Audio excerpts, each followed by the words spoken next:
On deck right now is Keith Isbell. Get up here. Keith and I visited recently and we learned that we have a lot of similarities. We graduated high school the same year. We both work in the same business. We work in the restaurant business. We both have lost a sibling. We both have won a cancer diagnosis. What?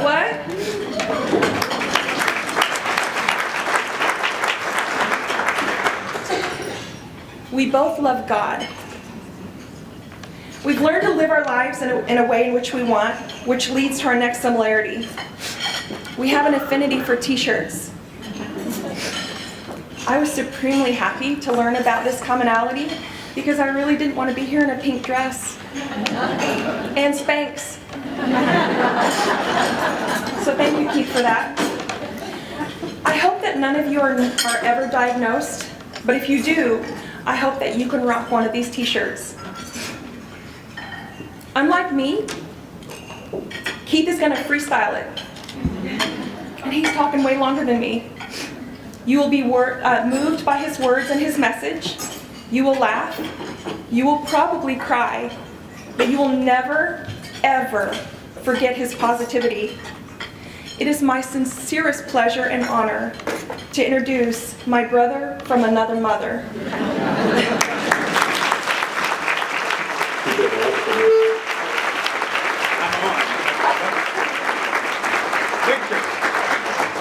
And I gotta say, there's one difference in our shirts, and it's the 3 little dots. And those are some pretty powerful dots. So thank you for your time today.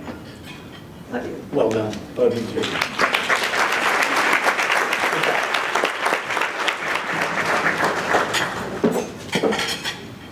Well, hello, everyone in the pink.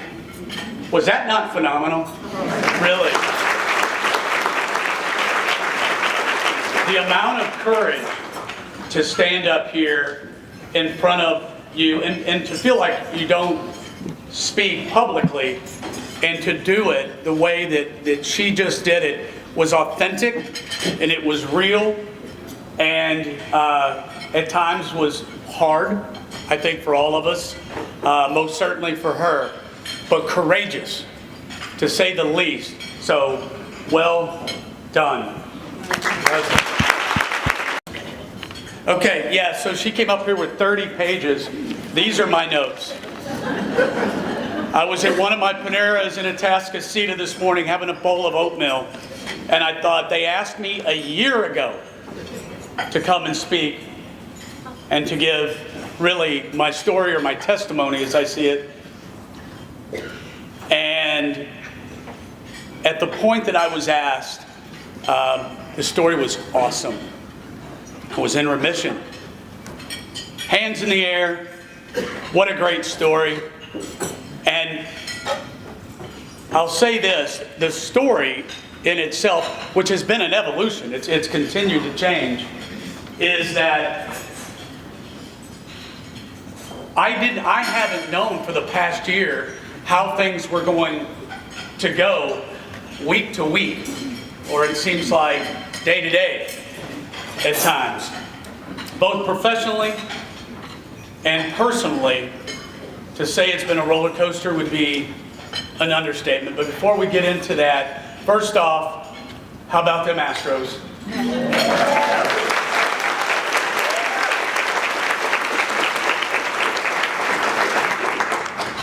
Never settle. Ever. Ever. We'll tell you this, I walked out, because I was at the game last night, I walked out of there and I was listening to people, many that were crying and angry, emotional. And I'm thinking, man, I've got a story for you guys. You guys did the freaking Astros lost. I mean, filled my head. And, but I heard it over and over. The best team in baseball. The best team in baseball. Start to finish, the coaches, everybody, the fans, the whole experience. But the reality is, they lost. You win one game, the first game, by the way, in Boston. I got news for you. I think all of us, if we were betting, would have said, we're ready.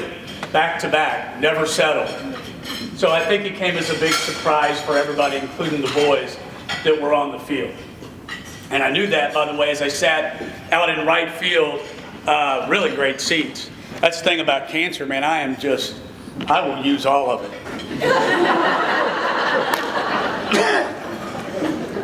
Fighting cancer, man. Anyway, that second row, we can get up there. By the way, that's a true story. And we were on the second row. I didn't cough, but the rest of it. But I'm not sure this is the crowd I should be telling that to, by the way. But I was like, man, if you ever see Keith out there, do not listen to him. But you knew it was bad because it was right at the very end, and Springer had just grounded out, whatever, and he comes out to right field. Not even sure he really wanted to be in right field, and he's walking out there, and he has not looked at anybody up in the stands, and he turns around, and he looks at this guy who is wearing an Astros outfit, suit, a fool, and he's dancing around, and he starts laying into Springer. Springer, you can't hit, you can't this. Springer turns around and looks at him, takes his glove off and goes. The guy in the funny suit went up to the top and quit talking. Never settled. And I think that is a testimony for all of us, whether we're talking about cancer, we're talking about addiction, we're talking about relationships, talking about work, changes in our life, all of those things. I do want to recognize a table before I get started. And you may have heard we call it the Warrior Table. And the Warrior Table is a group of individuals that are in the midst of their fight and are survivors who are fighters, who are both. A survivor fighter, much like myself, rolls up into it, you fight it, you beat it, and it shows back up. And you stand there and you say, if you want me, then why don't you come get me? And you get into the middle of it. Dean Lewis, would you mind standing up? Fighting cancer right now. Tana Nelson, stand up. Tana Nelson. Deanne Otis. Samantha Walker. Each of them are in the fight, different fights, and will win. When the devil whispers, you cannot withstand the storm, the warrior replies, I am the storm.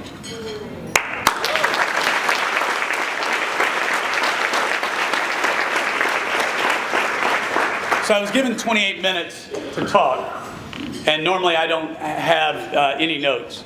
But I made some. I'm obviously not even looking at them. But 28 minutes is not very long for me, as you can imagine. I think I'm already, 10 minutes in? Somebody said they were bringing a clock for me. Nobody else, me. So if it's okay, I'm just going to get rolling. So before I do, I want to acknowledge Josh Urban, the CEO here at Northeast, kind of breezed through this. And I want to acknowledge how this really went with our Life and Hope. And can everybody in the Life and Hope in the Cancer Center at Northeast stand up? There you are. The nurses, the doctors, the administrators, the technicians, they were my angels in January of last year, and they are the reason I went into remission. But I sat inside of the infusion room upstairs, for anybody that had been up there before. It was a small room, had 8 seats, 8 chairs, 1 bathroom, small, and 2 nurses. Rosemary and Nurse Gizzard. She said, I'm Nurse Gizzard. I don't have a heart, as she was poking me into my port. And I thought, you are from Conroe.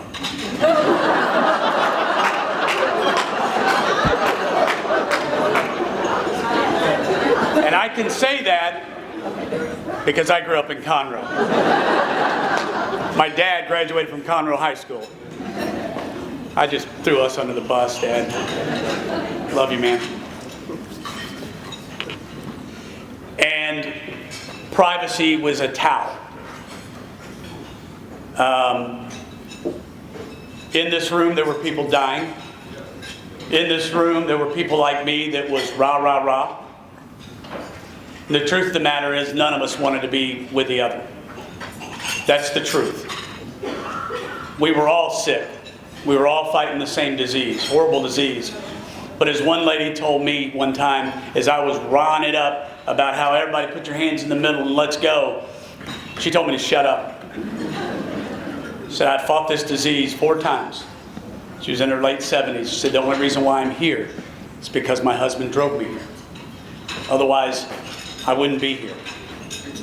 And that was the moment I thought that was selfish back then. But the truth of the matter, and for all of us here that are survivors and fighters and have been close to it, the truth of the matter is we're all fighting our own fight. The same one, but we're fighting our own fight. I started bugging Heath Rushing, the CEO at the time, and it turned out that he had left, and I don't know, they changed his email, but he wasn't responding. So, and I was just so fed up with this infusion room, and ended up calling a meeting, and both the COO, my friend Noel, and Josh, the CEO, who was literally in his 1 week of transition into this new position, and there's me, sick, not feeling very good, and I call a meeting and say, please, guys, I need to talk to you. They took the meeting. They took the meeting. My cancer was head and neck. Where the nose hits the throat, wrapped around this ear and in both lymph nodes. I was on radiation every day for 7 weeks, chemo at the same time. I didn't eat solid foods for 3.5 months. I was very, very sick. The radiation, I couldn't hardly talk. They took the meeting. And after my opening remark is, have you guys been up to the infusion room? They said, yes. I said, you guys ought to be ashamed of yourself. They still sat there. And I thought, these guys are actually going to listen. 2 hours later, we began to talk about a vision for what that could look like in our cancer center. And in August, just a few months ago, they did everything they said that they would do. Everything. We now have 8 private rooms. The most important thing about those rooms is they have windows.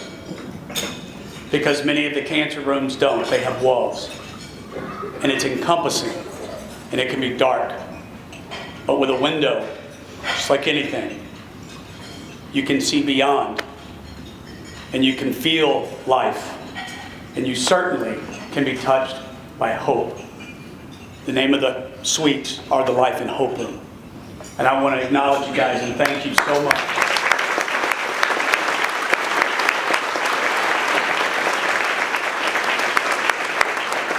Made a difference in so many lives and many more that will go beyond. And I just appreciate you listening to this crazy guy talk. So it was awesome.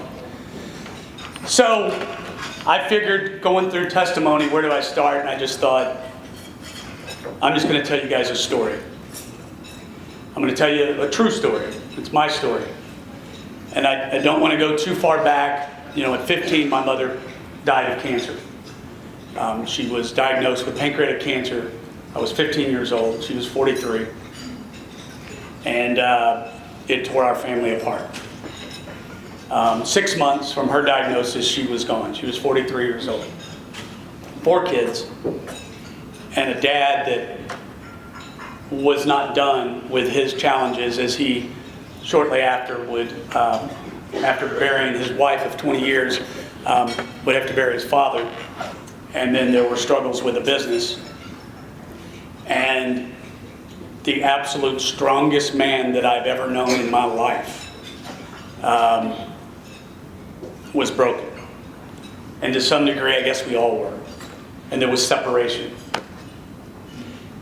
At 17, I discovered drugs. Kind of skipped over marijuana. If you put it in front of me, I did it. Coke, crack, whatever. I thought I was a partier, but I was an addict. I dropped out of everything. I did graduate, bottom 5% of my high school class, and was incarcerated. Not once, but twice. Got out the second time, And I had nobody wanted me. I had nowhere to go. I was 19 years old. And I called my dad and said, please take me. And he said, I'm living in Chicago. Let's get you here. And he welcomed me with all my baggage into Chicago. And he had a rule. He had a few rules, actually. And I was okay with all of them at this point. He said, go get a job. And I was a utility worker at a restaurant. By the way, that's dishwasher. And I was really good at it. And they made me a busboy. And then I became a server. Bartender. One day a guy looked at me and said, I think you've got real talent. I think you ought to be a manager. And I told the man no, because everything in my life to that point, I had failed at. I had failed at everything. And here stands this man looking and saying, I think that you can do more than. And I said no. 6 months later, he came back again. I said yes. Turns out I was pretty good at it, this restaurant thing. It's been 35 years ago. Never touched a drug again in my life. I became sober. I began to win. And today we have 21 restaurants. Panera Bread, the franchise here in Houston.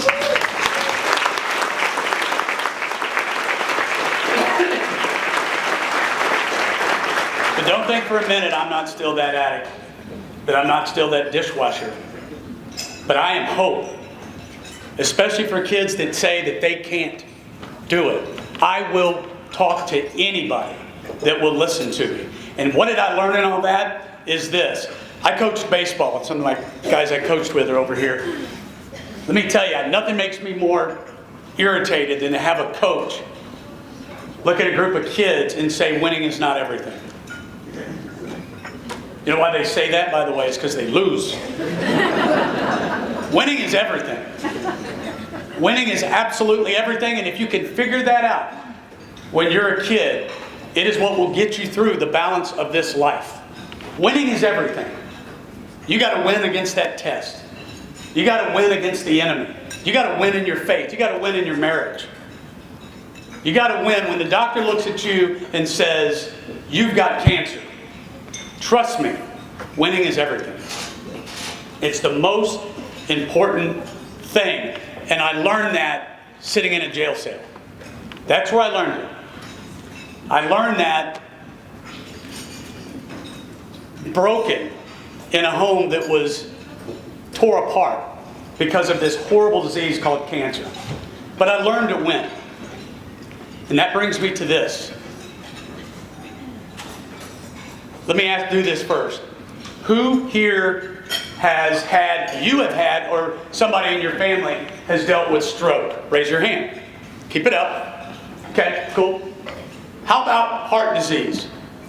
Raise your hand. Keep it up. Okay. When I say heart disease, I'm talking about all of it, right? Now, who here has dealt with cancer? If both your hands are up, you can stand up. Otherwise, put the other one up. Okay. In your family? In your family. In your family. Cancer, heart, stroke.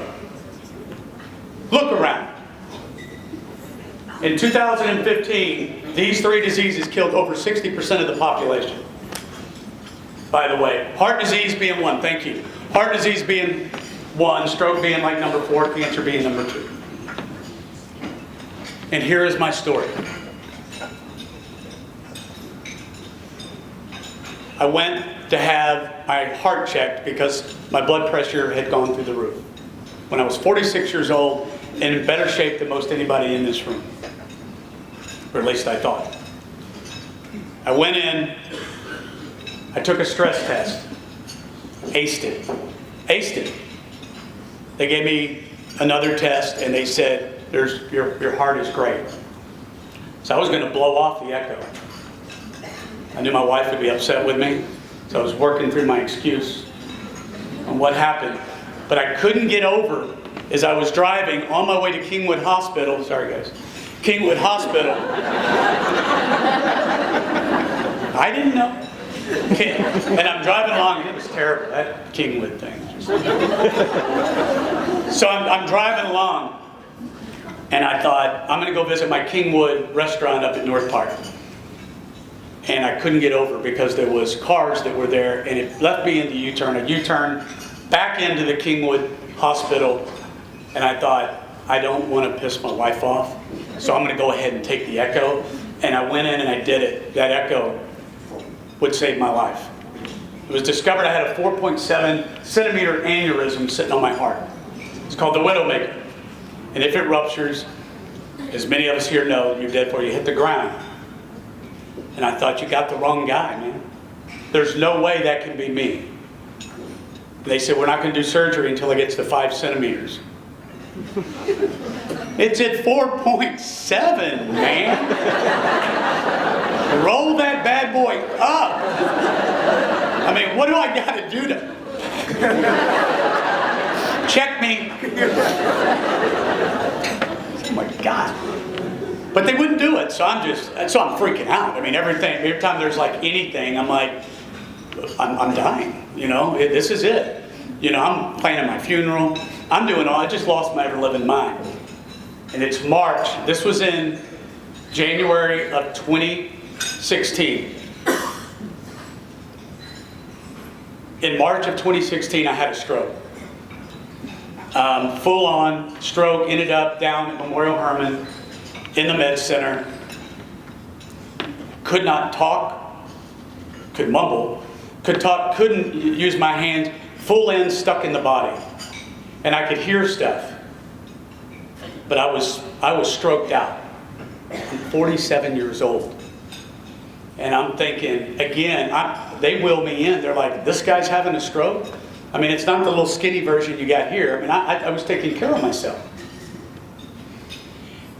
And I began to be able to talk, sort of, and start to use my hands. This is all within 12 hours. And they wheel me downstairs, I'm in protocol, and they take me in, and this guy looks at me, this technician, and they're getting ready to scan my head, and the guy looks at me, and he goes, Isbell. I said, yeah, and he goes, where'd you go to elementary school? Now, I've been asked a bunch of questions up in the stroke unit. This cat, I'm like, look, dude, you don't really count. I don't know what's going on. And he said, but I answered. I said, I went to Deer Park, and he said, your dad was coach baseball. And I said, yes. He said, you played? I said, I did. He said, you moved away?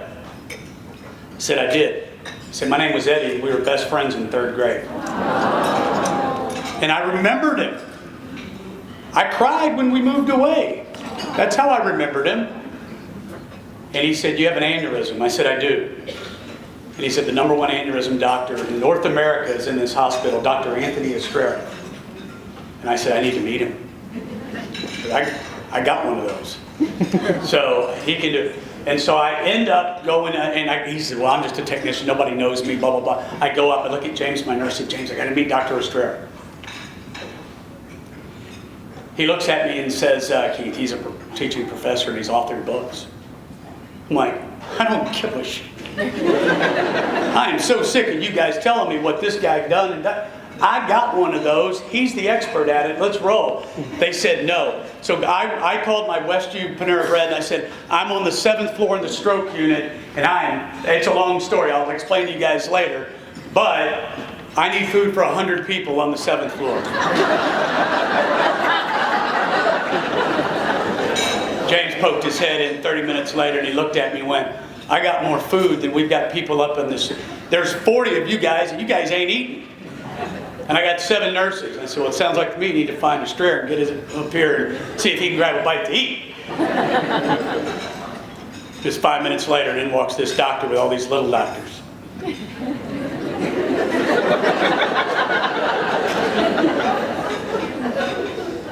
You got Panera Bread? Yes, sir. You got an aneurysm? Oh, yes. So I'm Dr. Estrella. He said, have you done your echo? I said, they just did it. He goes out, he comes back, he looks at the report, he goes, how big did you say it was? I said, 4.7 centimeters 2 months ago. He says, it's at 5.1 centimeters now. You'll never make it to August, which would be your next appointment. The stroke just saved your life. God's miracle. God's miracle.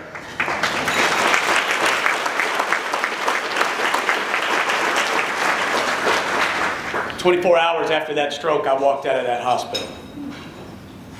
And the man that would do my open heart surgery 3 weeks later was the best in the business in North America. Thank you, Jesus.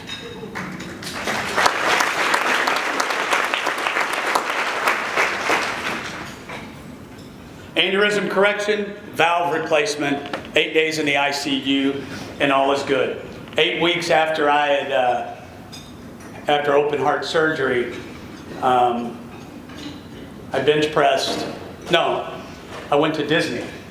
And I did roller coasters, and I did water slides, and every one of them had that big sign that said, "Do you have any heart problems? You really should." My incision is still bleeding. I'm going to be fine. My wife's looking at me like, I have no idea why you're doing this. I go, it's the rock and roll roller coaster. It was 75 miles an hour, you know. 14 weeks after my open heart surgery, I hiked the summit of Enchanted Rock outside of San Antonio. My beats per minute never went over 100.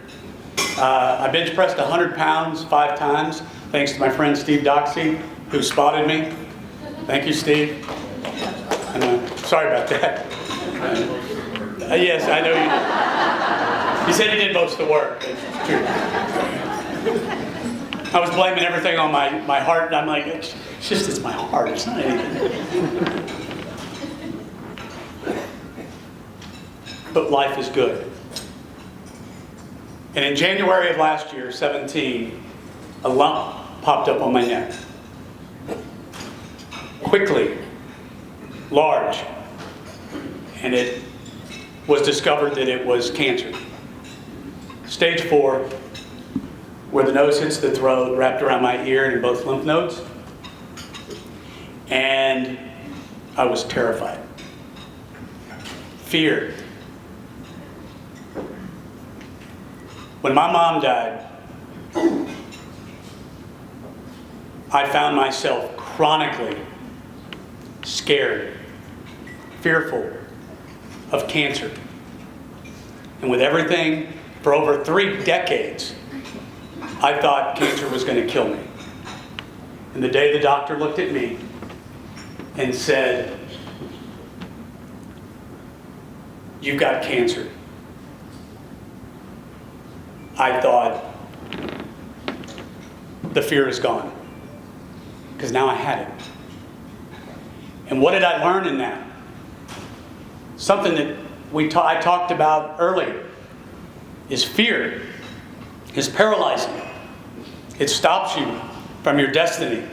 It gets in the way of relationships. Every good decision in your life means that you've got to be willing to get on the other side of that fear. Period. Some of us know this well. Many of us know it, but not all of us understand it. You get on the other side of your fear, because on the other side of your fear is your truth. It's your reality. It's your destiny. It's who you're supposed to be. Because when you're on this side of fear with a cancer, I was paralyzed. Always paralyzed. But when I got on the other side of it, winning was everything. And there would be nothing that was going to get in the way of me going into remission. And what did I learn? I learned this. There are 4 strengths. And I promise I don't know where the timing is, but I'm trying. There are 4 strengths. Emotional. The emotional strength is this. Where is your heart? Is it in a spirit of gratitude? Because if you don't have your heart in a spirit of gratitude, then where is your heart? It could be in a lot of places. But what am I grateful for? I found that voice of discouragement and doubt and fear that is very, very real, doesn't want to let you go when you're fighting the fight, whatever your fight is. It's the one that whispers to you in your quiet moments, meditative moments before you go to bed, while you're driving in the car. And it will work you over if you let it. And I learned as I was going through my heart stuff that in those moments when I was just broken and it was just beating on me, is that when I put my heart in a spirit of gratitude, it shut that voice up. Those two things could not coexist. One is darkness and one is light. One is the enemy and one, for me, is my God. And those two things cannot coexist. Emotional strength, mental strength. You can define this in a lot of different ways, but do you see your outcome? Can you see your outcome in business and in health, in marriage and addiction and whatever it is? Can you see your outcome? Because as I'm being told, you've got cancer. My eyes, the day I was told in January, went to June, right? And I said, by June, I'm going to be cancer-free. And I believed it. I lived it. Every decision that I made in my life had to do with that outcome. Because you know what? There are so many difficult and dark days. Right? In everything it is that we do, there are dark days. I don't care how glamorous it looks. I don't care how influential you think you are. You're going to wake up and you're going to deal with it. You know what that's right in front of you. Or you're not. Because this will paralyze you. But if you can look beyond that and put your eyes on your outcome, that is your motivation to deal with the crap that you have to deal with every single day. And in that, you find mental strength. Physical. Get up. Move. Get off the couch. Go for a walk. Put the right stuff in your body. Don't wait till it's too late, you've got cancer, to start making all the changes that you need to make in your life. You make it now. Physically. Get up. And on those days when you don't want to go to the gym, that's the reason why you go to the gym. Period. And if you're sitting at home and we're just getting done with our fight on chemo days, and the fatigue is set in, the pain is real, and all you want to do is lay there. Get up. Get up. There's never a regret in movement. In spiritual strength, the fourth strength. And I didn't save it for last because it's last. As I stand up here today, there was a period of my life, I was an atheist. I was a non-believer. I was good at it. I was convincing. I was a leader. You guys are fools and all that. God is real. Jesus plus grace is eternal life. And I know that now. The goodwill in life, the stuff that we all do for each other, it matters. But it's not everything. And then I'll close with this. I'm sorry. I'll close with this. If there's anything that I've learned that I could share with any one of you, especially those of you that are not in the midst or have not been in the middle of your fight, cancer or otherwise, and we all have something. But there's something about a doctor that looks at you and says you have 1 year to live. Trust me, I know. As many of us in this room know. I thought life was about quantity. Please listen. How many years I would live, how much money I could make, how many restaurants I would own, how many employees we would have, vacations, more vacations, quantity, numbers, more and more. I don't regret it. I don't feel bad about it. Isn't that how we're brought up? You know, it is. And you know, I'm going to get my value. Everybody should. And I'm going to do everything I can because I'm going to win at anything, is my mentality, no matter what. Quantity. But there's something about a doctor when he looks and he says you have a year to live. And in that moment, everything is quality. It's quality of life. And let me tell you, I had a doctor look at me one time and said, Keith, this might be a time to start considering a bucket list. A bucket list. I'm 49. I got a bucket list. I don't even know what that really means. I don't want to jump out of a plane. I don't want to ride a bull, you know? I could care less about Paris. But what I know is this, is when my son looks at me and says, Dad, how fast have you driven your car? I got a new Alfa Romeo. So. And I told him 80. I lied. And he said, let's go see how fast it'll go. And I said, don't tell your mom. True story. And so we went up to the Grand Parkway. Anyway, I'll just leave it there, but 130 miles an hour. You change your life. Changed his. He'll never do that again. I gotta go to the bathroom. Oh, son, I think you may have already done that. Crack the window.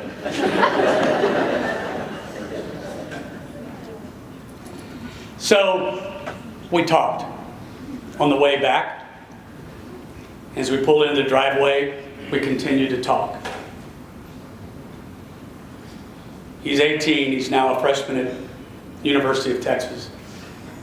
And as he got out of the car, I started to cry. And I don't cry. But I realized that we haven't talked since he was a little kid. Not like that. That moment is quality. And it changed the way I see everything. So as I sit up here now fighting cancer for the second time, and I will win, I have been so incredibly blessed to be able to stand up here and say to each of you, if you live your life in quantity, it's hard, it's difficult, you're going to be disappointed. But on your next trip, on vacation to Disney, maybe it's not at the park. Maybe it's on the ride there for those 18 hours, talking and laughing and having a good time that moment. Because let me tell you, what's going to matter the most to all of us at the end of this life, whenever we go,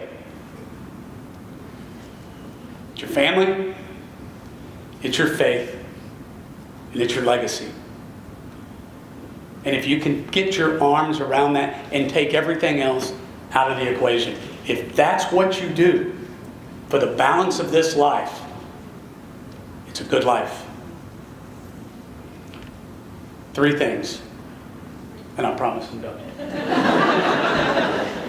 Julie's like, we got another baseball game to go to. What were those 3 things? Chemo brain.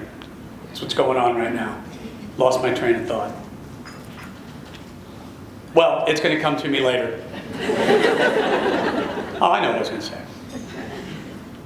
I believe this as we get ready to be done here. There's my notes. God is my healer. I still believe, no matter what, but even if this mountain won't be moved for me, I'm okay. I'm okay. No matter what, nothing would change. I don't want to live my life any other way than the way I do now. I wouldn't be less in my faith. I wouldn't love less. And most certainly, I wouldn't change anything that I'm doing today. I am right where I'm supposed to be. I thought I was a restaurant grunt, but this is what I'm supposed to do. God is good. Thank you.